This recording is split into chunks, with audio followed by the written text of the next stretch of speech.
Good day. Welcome to Westchester Talk Radio, westchestertalkradio.com.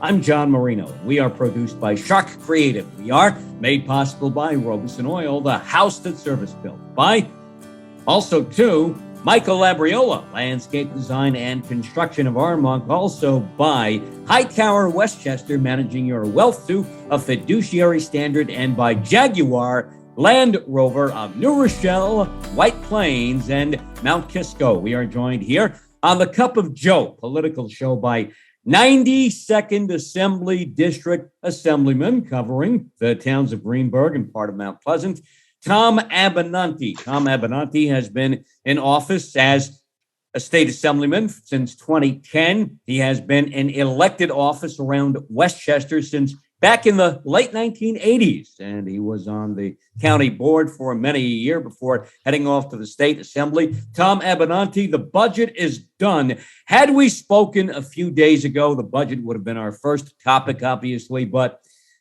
a bombshell occurred just a couple of days ago with the resignation of the lieutenant governor of the state of New York, Brian Benjamin. His choice by Kathy Hochul, when she was installed as governor last August, was controversial to begin with. And it seems like that controversy that raised its head along the way came to fruition, unfortunately. I have to ask, what's wrong with us here in New York State that it's, regardless of party, Democrat, Republican, it seems like every so often, too often, we are discussing the removal in one way, shape, or form of a public official from office. What happened here? Hello, John. How are you? Thank you for inviting me to join you and starting off with a question like you just did. Look, people everywhere make mistakes. People everywhere think that they can do something and get away with it. We have a lot of people in office in New York who represent the everyday people. So it's expected that, unfortunately, we're going to have some people who try to beat the system and who get caught. Now, he does not New York is a large state. Here in New York. Correct. He's up for election in the primary in June. And then again, if he wins that, he would be on the general ballot in November. That is correct. That is correct. It's unfortunate. I feel really bad for him, and I feel bad for all of us that we have somebody who, look, the facts are going to have to come out, right? I mean, I don't know what the facts are. I only know what I read in the newspaper, like you and I, like you do too.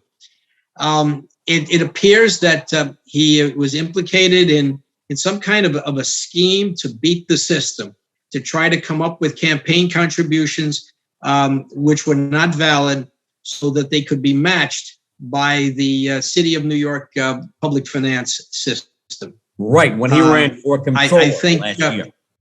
Correct. Mm-hmm. And it's really unfortunate that he let himself get into this mess. I don't know him that well. I've met him a few times. He seemed like the nicest fellow. He seemed like he was bright, that he had a career in the private sector and gave it up to get into public service. And I guess ambition took him beyond his means. Unfortunately, it's very expensive to run for higher office. You have to have friends in very wealthy places. And the whole concept of public finance was to try to combat that, to try to allow the everyday person to run for office by just getting a whole bunch of people to support you, even if they didn't support they didn't put in a lot of money. It's disappointing to see that somebody like that tried to beat the system, and it really damages the credibility of the system.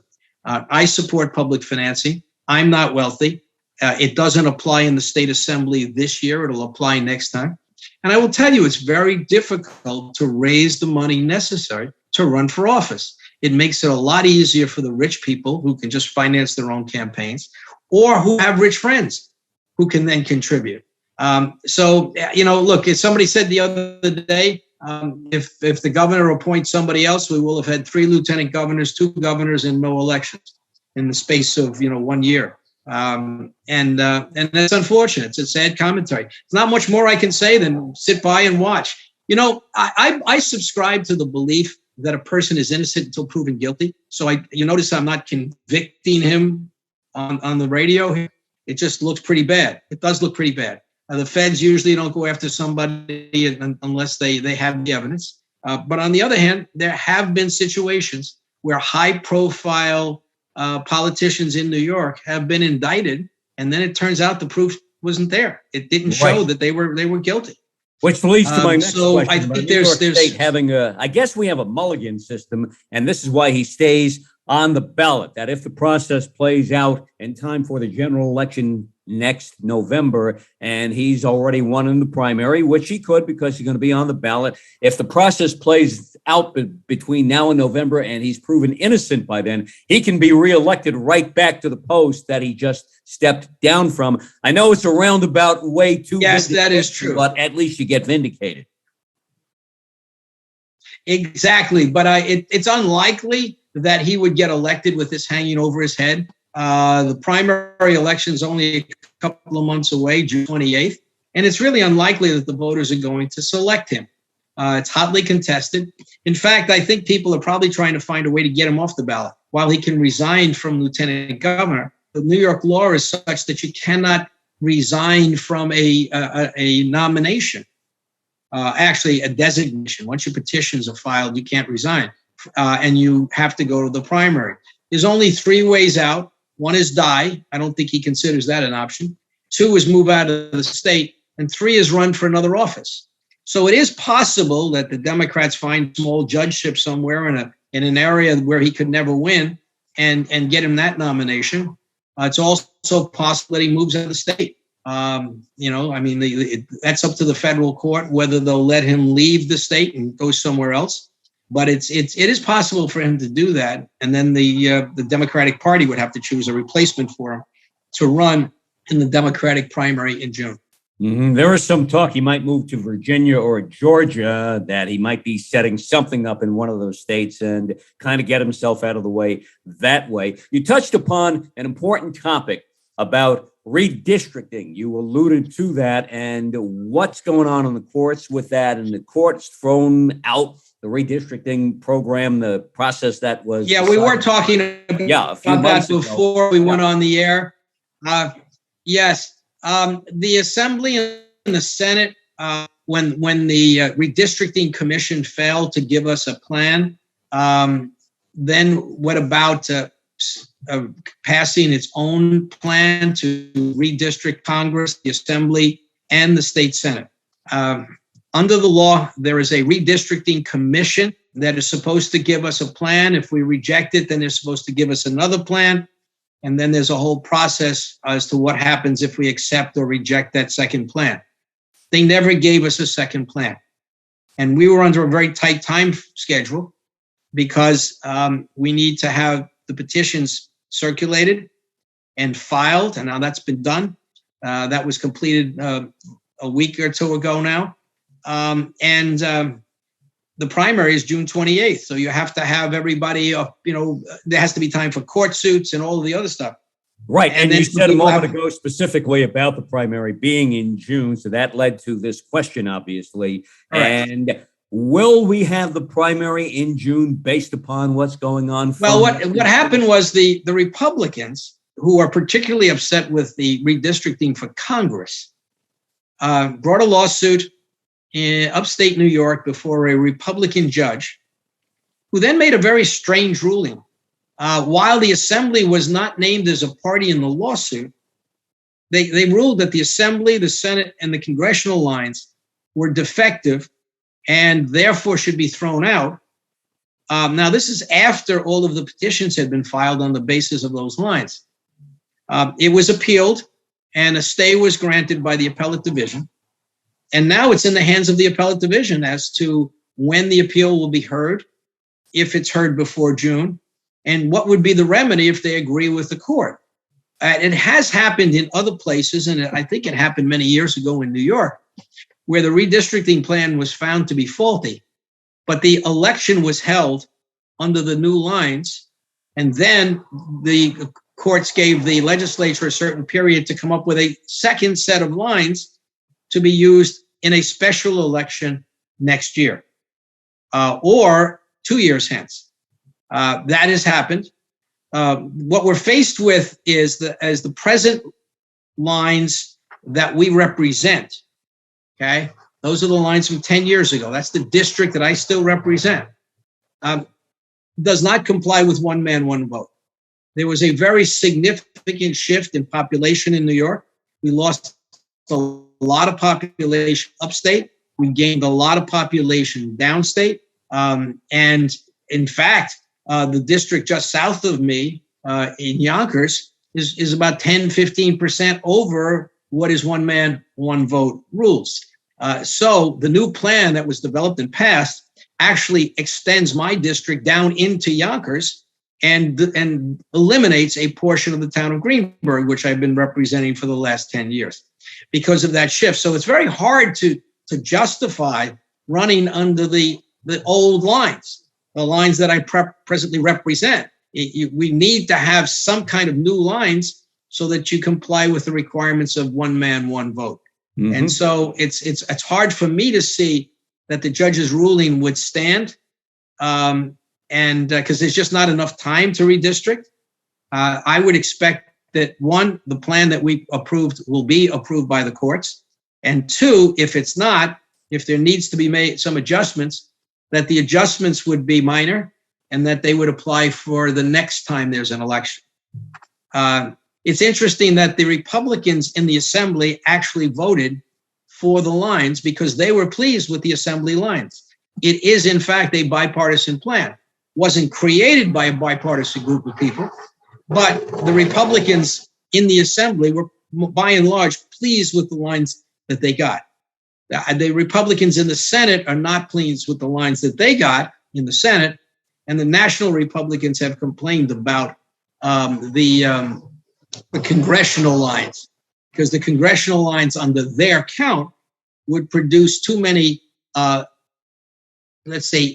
fight districts where the Democrats have a bit of a lead and they're afraid they will go Democratic. But let's remember, this state has a registration of 3-1 Democrat to Republican. And by and large, the independents tend to vote Democrat. So it's hard for them to justify a plan that produces more Democratic seats than we had before, whereas before the Republicans were overrepresented. If you take a look at, let's say, the Trump vote versus the Biden vote, if you take a look at the registration, the lines that were produced out of this last redistricting are more reflective of the overall registration and vote in the state of New York. Now, the budget is in a few days late. Everything got done. All the I's got dotted. The T's got crossed. $220 billion overall, a few bucks above, $4 billion above what Kathy Hochul wanted originally.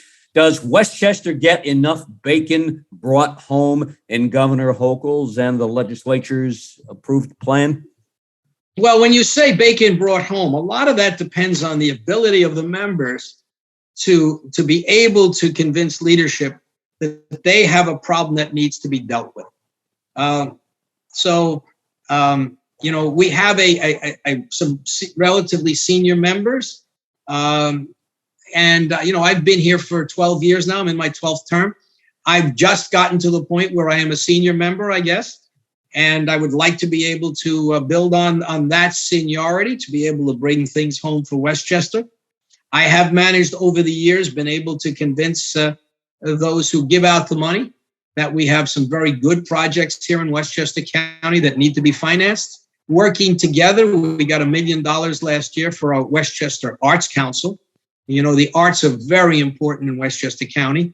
Many people don't appreciate the importance of the arts economically.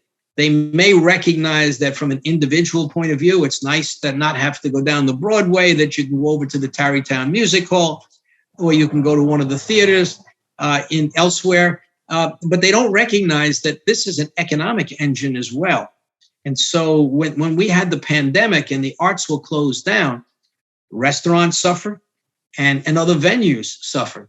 So we were able to get out of the last year's budget $1 million for the Westchester Arts Council, called Westchester Arts. It was called a Restart the Arts grant. And so that was helpful. That's what we were able to get. And now this year, there was no specific set aside for the Westchester Arts, but we did put some $30 million in the budget for a similar purpose. So we're hopeful that we can use our seniority to be able to influence those who give out this money to bring some of it home to Westchester. For example, Andrea Stewart-Cousins, state senator, who of course is from Yonkers, a good friend. How important is it to have her sitting in that position to help say what you want to get accomplished? Then, well, I think that's the very point here. It's a partnership of the two houses. And we were influential in convincing the leadership last year to put $1 million in. And we had a very good partner on the other side. We had Andrea Stewart-Cousins, who was pressing on that side. So between the combination on both sides, we were able to put together $1 million for the Arts Council. And I'm hopeful that that partnership is going to continue again this year, and we'll be able to get some of that money for Westchester Arts. There are other projects. How much did COVID figure into the whole budgetary process? What we did in COVID was to keep monies, to set aside some monies to continue some of the programs that we did last year. For example, we put $800 million this year in the Emergency Rental Assistance Program. You may remember that we had a program and it ran out of money, and there's a waiting list of people. So this would support probably another, maybe 160,000 low and moderate income households at risk of housing instability. We put another $800 million in for hospitals that were still experiencing financial distress from COVID. You remember a lot of them were really overwhelmed and spent a lot of money that they weren't reimbursed for. We put up $250 million in utility arrear assistance. There is right now a disastrous situation where so many people who can't catch up on their utility bills.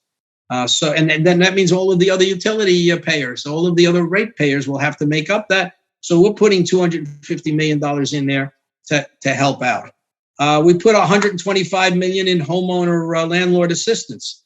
So the landlords who are suffering because their tenants couldn't pay the rent and don't qualify for the emergency rental assistance program could apply for money here. And homeowners who are facing problems also could apply for monies here. We have, we also have put another $25 million in for one-time, what was called non-recurring investments. But those are problems that'll pop up because of COVID. We're going to try to help out. So we still have monies going in to deal with the pandemic and the results of the pandemic. One of the other things that we're facing right now is, and I think a lot of it has to do with the pandemic, is this spiraling inflation. And we're trying to do what we can. For example, we suspended the fuel taxes. The fuel is outrageously high. I think that some of the oil companies are taking advantage of the situation. They're certainly not cooperating by holding down the fuel prices. And so we've suspended in this budget from now through the end of the year the taxes that we impose on fuel. There's a fuel tax, there's a sales tax, and there's an MTA commuter tax. It's a commuter transportation sales tax, long name. But when you add all of that up, it doesn't come out to a lot of money. It comes out to like 16 cents a gallon or something like that. And what the public doesn't understand is we cap this at the first $2. The state does not contribute to the high cost of gasoline in this state. We only go for the first $2. So you're talking here with maybe 32 cents per fill up. The rest of it is price gouging by the fuel companies, the fuel oil companies. So if you take out that money, the gas tax, How does the state make that money up then? Because you have, well, we're using some of the extra monies we got from the federal government. We're talking maybe $585 million here. So we're going to use the monies. I mean, we could have put these into reserves. We could have spent them for other items. There are people out there who are saying we didn't do enough in some areas. But we made the determination that we were going to help working families and businesses a little bit, to the extent that we could. Now we'll see if the local governments follow suit. They all called on us to do this. I don't see them rushing to cut their own sales taxes, and I think they should, because that would be helpful. Now, some critics say, as a matter of fact, that the state of New York, here, $220 billion, you're spending like drunken sailors. You got all this COVID money coming in again this year. Next year, it may not be there. What do you do then? How do you make up that gap 1 year from now? You're providing things for a year that maybe in a year from now, you might not be able to do. Well, this is one of the places that we're spending the money. This is a non-recurring expense. It's a one-time expense. The other monies that I discussed about the money to go into emergency rental assistance and for hospitals and for utility arrears. I mean, that we're talking there, all of this together, probably about $3 billion. But these are one-time expenses that we're financing and funding with one-time revenues. So I think that's an appropriate use of the money. Now, we also have some other situations, some other needs. For example, there is money in this budget for transportation infrastructure. We got $32 billion in there. So some of that comes from our normal investment in infrastructure every year. And some of that comes from the one-time federal funds, which again is an appropriate use of those funds. Also have a housing plan. We've got a $25 billion comprehensive housing plan. It's a 5-year plan. But again, it's trying to produce 100,000 affordable homes around the state. But again, this is a one-time expenditure. Some of the money comes from the monies that we spend every year on building housing or supporting housing and supplementing housing. And some of it comes from the federal government. So that's what we're doing with that money. And some of it is also going into reserves. The governor was very prudent. She insisted that even though we wanted to spend $6 billion more than she put in, she insisted that we could only spend $4 billion more, probably a negotiating tool. She left some money on the side so that when we came up with all of this, that she was able to say, all right, I've got $2 billion over here that you can use. And then we forced her to go another $2 billion beyond that. But there were a lot of needs that were neglected over the last 10, 12 years. I mean, we had a penny pinching governor. That there's no other way to put it. The ex-governor did not want to fund human services, did not want to spend money except in the ways that he wanted to spend it. And we often disagreed with the way he wanted to spend it. But the governor has a lot of power in how the budget is structured. And so we pushed back against him. If you recall, he was constantly cutting human services. And we were constantly trying to put the money back. This year, the governor, being much more attuned to the needs of the state, did not cut back on the human services, but she actually financed them and funded them more than they had been funded before. But she was also very strict in not allowing us to put too much more back into the budget. For example, home care. We have a really, really grave problem in taking people, in taking care of people who have disabilities, whether they be senior citizens, whether they have autism, whether they have physical disabilities. And we have various programs that are set up to assist them. One of them is home care, so that people don't have to go into a nursing home, so people can get out and about. Maybe they're in a wheelchair, maybe they're seniors and they need help. And so, but if you take a look, there was a time when home care was being paid through Medicaid far more than the minimum wage. Now it's at minimum wage. And when you take a look in Westchester County, Target is paying $24 an hour. Minimum wage is $15 an hour. So why would somebody, other than being really dedicated, want to work for $15 an hour in home care rather than $24 an hour in Target?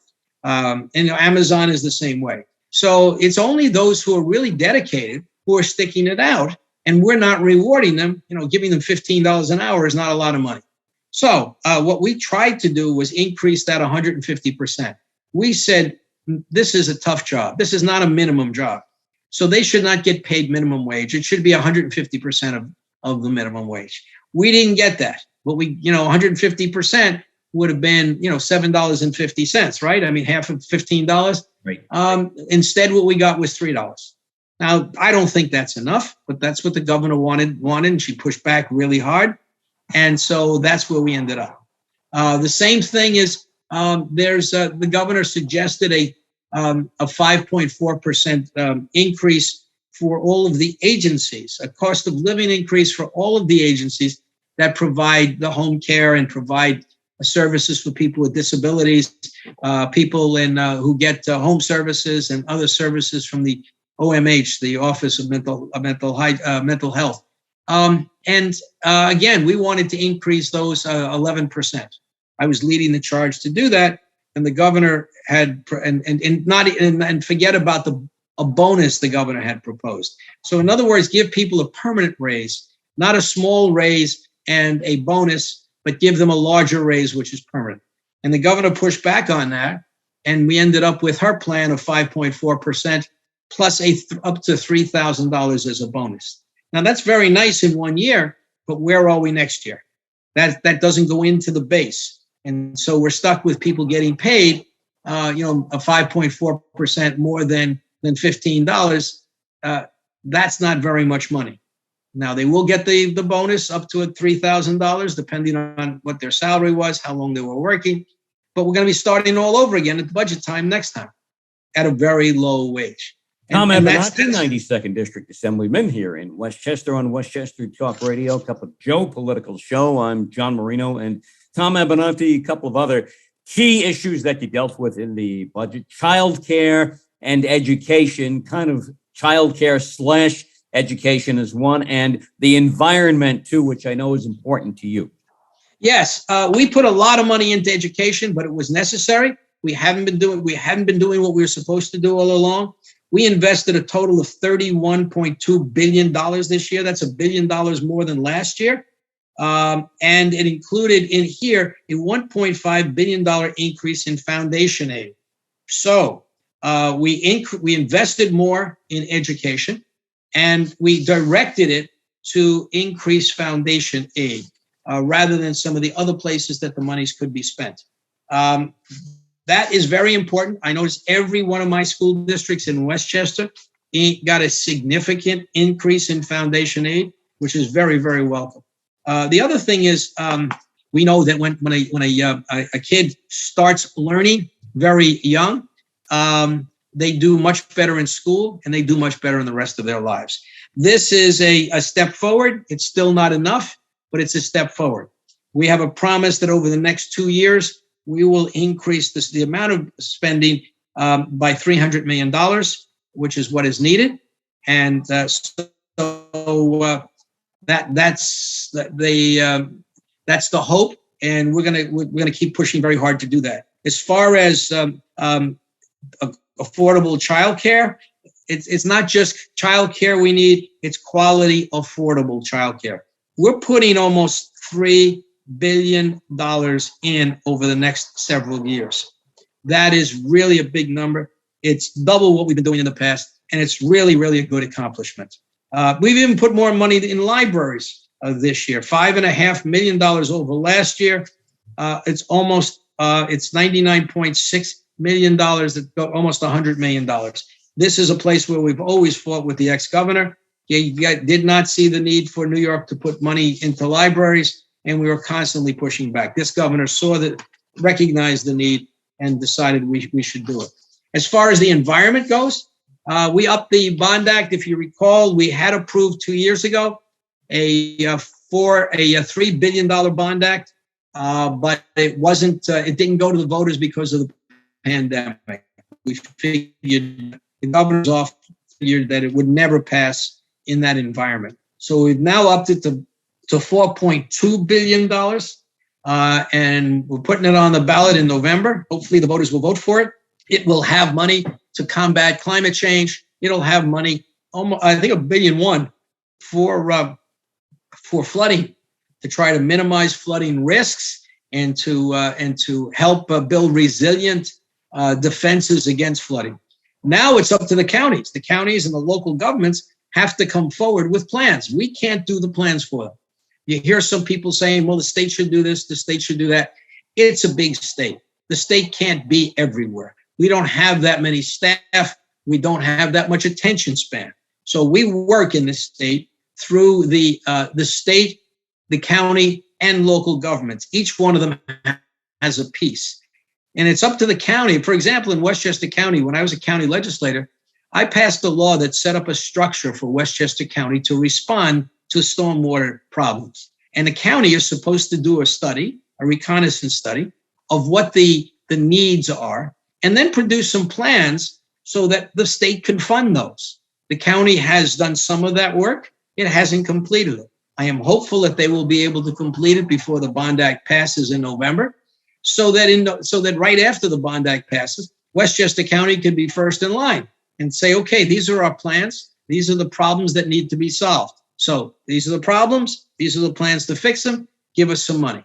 And that's, so I'm urging the county board of legislators, the county executive to get this in place, because I'm expecting the voters are going to pass this $4.2 billion Bond Act. It's a lot of money, but it's desperately needed, desperately needed. We're seeing climate change has affected us in ways we've never expected. We built our communities under a different climate, Now we got the flooding that's coming from different places. We've got very heavy windstorms. We're seeing storms that are very, very significant storms, harder than I've ever seen in my life. And this looks like the new normal. So we're going to have to do what's necessary to restructure our communities to withstand this new climate. We also did some other things. I can go on and on. We put $500 million in the Environmental Protection Fund, which is an annual fund that every year we replenish. This is the first time it's been this much money on time. And that also deals with all of the environmental problems, et cetera. And there's money in there, for example, to deal with water infrastructure. Water is everybody takes for granted. But there are communities where there's not enough water to put out a fire. And it's down here in Westchester County. And we've got to take a look at that stuff. Some of our fire companies actually have tanker trucks that they bring to fires to make sure they have enough water to put out the fires. So we've got to take a look at this. We've got to take a look at the clean drinking water. I have a proposal which we're working on to set up a new Department of Clean Drinking Water in the state of New York. Right now, the only entity that really deals with this is the New York City DEP, but they're not statewide. And let's face it, their focus is New York City. The rest of us, we manage to get some of their water. We divert it. But if there comes a time that New York City has a real water crisis, everybody else is going to get cut off. So we really need to have a statewide agency looking at this issue. Tom Abinanti, we thank you for being part of what we do here at Westchester Talk Radio. All the best, and let's talk again soon. Thank you very much, John. Nice to speak with you, and nice to see you. Good to see you. Yes, without a doubt. It's been a while. So, Tom Abinanti, we'll talk again. All the best again from Westchester Talk Radio. And this is The Cup of Joe, political show. I'm John Marino, and we are produced by Sharc Creative, made possible by Robeson Oil, the house that service built, by Michael Labriola, landscape design and construction of Armonk, also by Hightower Westchester, managing your wealth to a fiduciary standard, and by Jaguar Land Rover of Mount Kisco, White Plains, and New Rochelle. Catch all of our Westchester, Rockland, Putnam, and Dutchess Orange, and Fairfield County Talk Radio programming on our YouTube channel, Sharc Creative YouTube, and we have an app now. It's called Westchester Talk. Download it, take it with you anywhere and everywhere you go, 24/7, courtesy of Sharc Creative.